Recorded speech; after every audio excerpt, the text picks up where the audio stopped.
any other, the Big East final. Johnny Flynn, the endurance and the heart, carrying his team like Jerry McNamara 3 years ago. I can't imagine what a guy like Johnny Flynn is feeling right now, playing 67 out of 70 minutes in a game. And I think at this point they're just going on adrenaline. You know, the bright stage with the brightest lights is what it's all about. The Orange had the momentum early on. Good ball movement here. Flynn to Andy Rowden's. Eric Devendorf had 3 threes on the night. Syracuse builds a 4-point lead, but a chilling moment late in the first half. Flynn in transition. Christoph Anjanat. And a foul, and he hits his head. Boeheim is concerned. He had a right to be.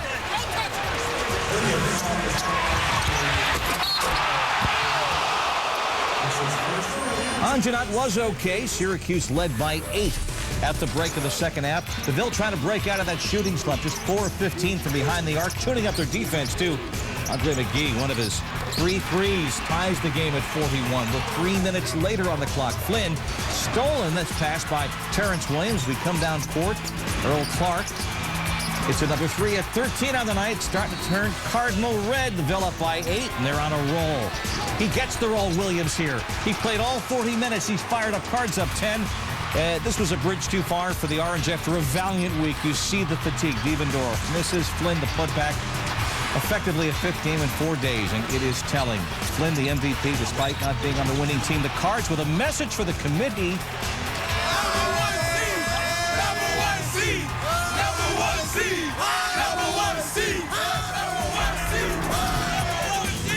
The Cards win it.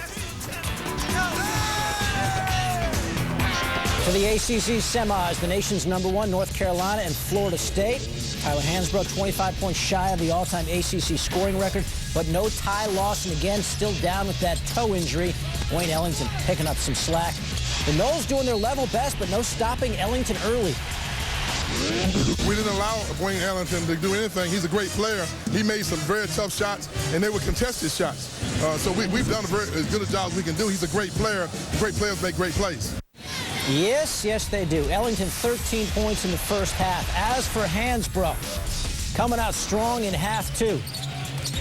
He's got it on the block, a little spin move, and throws it in off the window. Psycho T. He's got the jump hook in the repertoire, had 22, now 3 shy of J.J. Redick's record. Of course, he can add to his total in the tournament, the big one. Tony Douglas, 2nd in the ACC in scoring behind Hansbrough, goes over Hansbrough here. Now, Douglas is 6'2", Hansbrough 6'9". It doesn't matter. Douglas had 27. Carolina down 4 at this point. Good ball movement. Ellington drills that. He had 24 to lead the Heels. Carolina trying to win its 3rd straight ACC tournament, but down 1. Hansbrough loses the basketball, and Florida State has it. They make their foul shots. Carolina down 3, last possession. Ellington for the tie.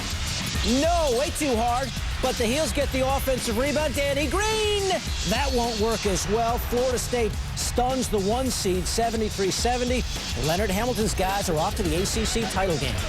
All right, he did have something to say. We'll see if we can get that later. ACC other semifinal, Maryland and Duke. Terps thought they needed 2 wins to get into the tournament. 3 wouldn't have hurt. John Shire stringing up a 3 right there. Duke up 2 at halftime. In half 2, Maryland down 5, trying to get something going. Adrian Bowie with the left hand. Makes it a 3-point game. And then Maryland decides to switch to the 2-3 zone.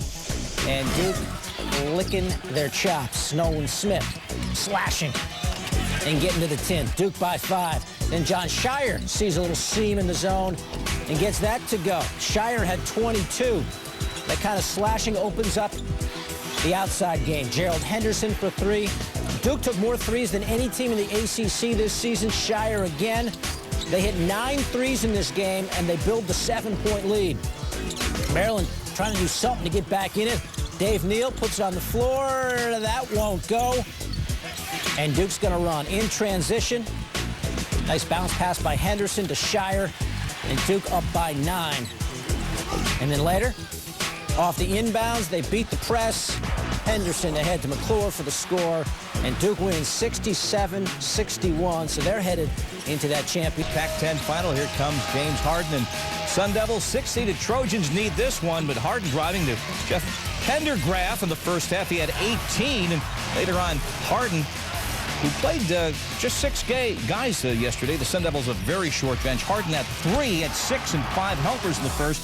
Huge 15-point lead, but Trojans coming on back. DeMar DeRozan, the tournament most outstanding player for the Jam. It's down to 10 points. Taj Gibson a block. He had 4. Biggest one coming later. DeRozan at the other end, and the foul. It's down to a 5-point game. And then moments later, Dwight Lewis, you're going to give him the baseline? He'll take it and make it a 3-point game just outside a minute. USC's down 4. Dwight Lewis gets the feed, spots up for the 3, down to a 1-point game. Under 30 to go. The Sun Devils down 1. Here comes that biggest block by Gibson right there. James Harden is blocked. Gibson is fouled. 10 seconds to go with the Sun Devils down 2. As they come back down the court. 2 to tie, 3 to win. Maybe you get the board here. Harden for the 3. USC, the lowest seed to win the Pac-10 tournament. Their first Pac-10. Taj Gibson, he threw a block party. Atlantic 10 championship, Duquesne battling Temple. Deontay Christmas's Owls gunning to become the first A-10 team to win back-to-back conference championships since they did so 8 years ago. Christmas doing his part. 6 of his 7 triples coming in the first half. And he's even got the step-back triple down. Gorgeous. How about the baseline? That's effective. 29 points on the day for Christmas in the second half. Duke's down 11 trying to rally. Aaron Jackson for 3. Make it 4. Duke's thinking comeback. 62-55 is the margin. Under 5 to play. Temple up 5. Ryan Brooks gets the 3 to go. And Temple wins the A-10 title as they bounce Duquesne. 69-64 is the final. All year, Memphis steamrolling Conference USA Cal. Those aren't the guys you work for the 1 seed. It's the committee. They're playing 10th. Tulsa and Memphis in transition. Well, Tyreek Evans slicing through to give them an early 8-point lead. Memphis running again to the second half. Evans from Antonio Anderson. 25 straight victories now for Memphis. 61 in a row in conference. They are 31-3. And most tellingly, John Calipari says the defense this year is better than last year's team. They roll yesterday. The question, what kind of a seed they'll come away with it. And the 3 seed Missouri. Now, no seed lower than a 3 seed has ever won this championship, and we're not going to need to change the graphic. First half, Missouri beating the zone. Showed great patience here, Digger. Yeah, they go on a 17-1 run to go up 27-20, and that was the difference that first half. Baylor missing the 3s. That's their offense. They go 6 for 24 for the game. Kim English finally takes the open look, knocks it down. Tigers up by 4 a little later on. We got a loose ball, and this time they're running, Hubert. Well, this is an outstanding defensive team. They try to create turnovers. They love to get out in transition, but I thought they did an excellent job of defensively covering Baylor from the 3-point range. Baylor, 6 of 24 from 3-point range. Mike Anderson's guys, the fastest 40 minutes in basketball. And then they've got an outside threat in Matt Lawrence. He had 4 triples in the game. Missouri shot 47% from beyond the arc. And then DeMar Carroll getting it done. They got 20 points off of 13 Baylor turnovers, and that's the defense. And when you look at how Missouri plays, Mike Anderson has his team solid, getting ready for the NCAA tournament. And first Big 12 tournament win for the Tigers to the Big 10 semifinals. Michigan State and Ohio State. The Spartans swept the Buckeyes in the regular season, but William Buford going off early with a guy in his face. Not only that, they start in that matchup 2-3 zone, and Michigan State ends up shooting 38% for the game. They couldn't score in the perimeter. Buford again, he had 14 in the first half. Ohio State up 7. And Michigan State finally getting something going. Goran Suton throwing it into reverse. But the Spartans down 5 at the half.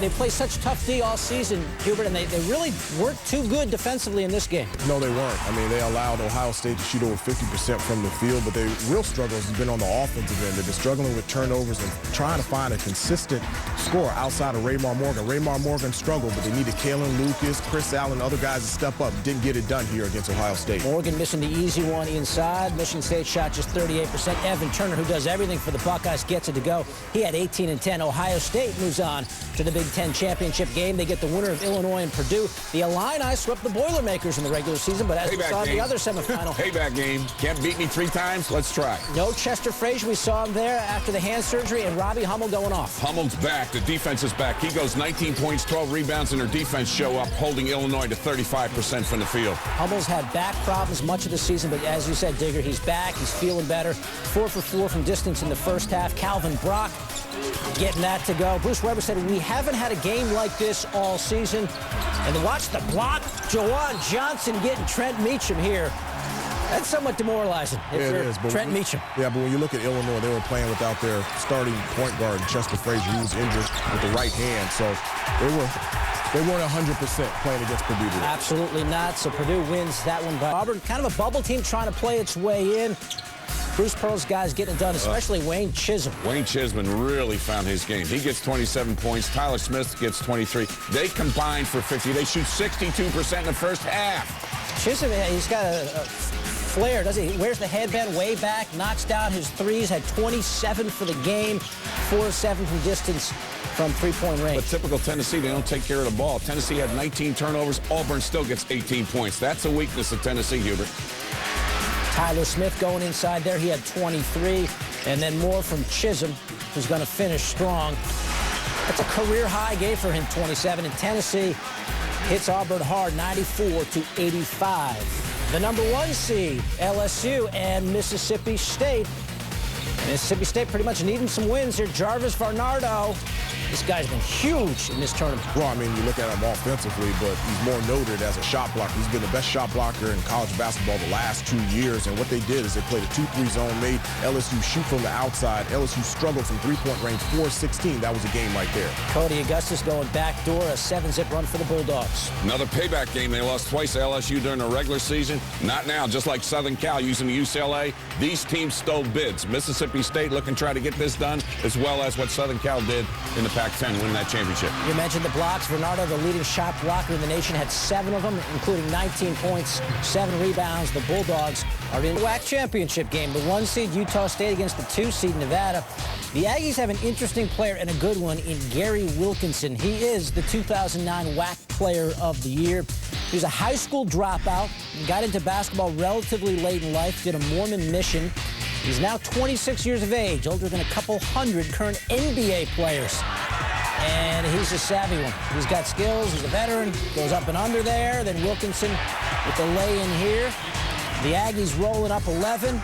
Wilkinson showing some range. He had a game-high 21. Stu Morrill's guys get their 30th win. Utah State takes the WAC. Mountain West, San Diego State needs the W to erase any doubt against Utah. Luke Neville of Utah, the conference player of the year. He's 7-2. Utah down 4 at the end of the first half. Lawrence Borja, nice fake. 2 guys fly by on defense. Oh, the buzzer beater. Borja, 12 on the game. Utah down 2 at the half. We're 20 all. 20 all in the second half. Alley-oop to Carlin Brown from Durka, and Utah on a 14-point run inside 4 minutes. Neville, little jump hook. He had 18 and 15 boards. Utah's up 5. 10 to go. Aztecs down 4. Richie Williams, big 3. It's a 1-point game after a foul. Utah goes to the line down 2. Borja misses the second. Williams tries to take it all the way, but Sean Green with a big defensive stop. San Diego State Aztec angst. Utah's got the automatic bid. Everybody else waiting in front of their television sets to set.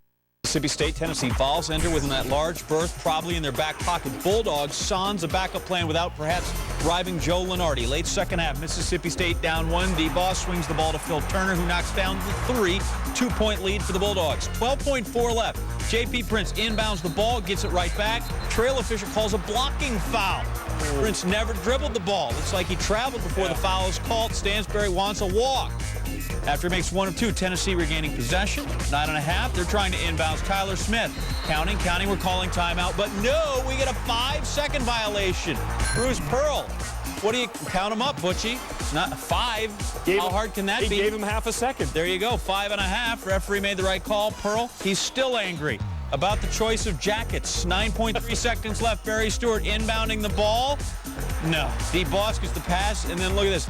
He thinks he got a foul, and instead he steps out of bounds. Can anybody, let's start small. Let's get the ball inbounds, shall we? Oh, no. J.P. Prince tips it back to Smith. Ball stolen. Brian Williams, he can't watch. Turner would make 2 free throws. So 8 seconds left. Tennessee down 3. They do get the ball in. Now they got to get it into the jar. For 3, Cameron Tatum, no. Stewart grabs the rebound. Time expires mercifully, and Mississippi State wins it 64-61. Bulldogs, 3 words, dance with me. Of Siena, the Buckeyes took on Purdue in the Big Ten final earlier in the day. We'll see where Purdue ended up after this highlight. Each one more had a big second half. gets the screen down by the block. We're tied at 40, 14 of his 17 points in the second half. Remember, Boilermakers, the preseason favorites in the Big Ten, they fell to the 3 seed in the conference tournament by losing 3 of their final 4 regular season games. Moore again. Purdue is up. Moore, we mentioned the big second half, and you're seeing the evidence. Under a minute to play, up by 3. Keith Grant, NBA 3 squish. Purdue, first Big Ten tournament title in school history. Winner, winner. Thought Duke had an outside shot at a 1 seed if they won this game. As we will see in a moment, these two could also meet in the Elite 8. We begin with 3-point shooting, something Duke did very well on Sunday. Kyle Singler hits 2 there. Gerald Henderson held in check against Maryland. Explodes again in this one. John Shire. Duke, 12 3-pointers on the day, 48% from behind the arc. But Florida State down by 16. Starts to bring themselves back. Tony Douglas there. Then Douglas dishes to Ryan Reed. And suddenly, with 12:15 to go, Florida State down by just 6. Duke would answer, though, up by 10. Nolan Smith, great pass. Super catch by Henderson. And the finish. He had 27 points. Duke by 12. Under 8 to go, Duke by 14. Shire. When you make all those threes, yeah, they're going to run at you. Whoa, circus me. And then later, Singler.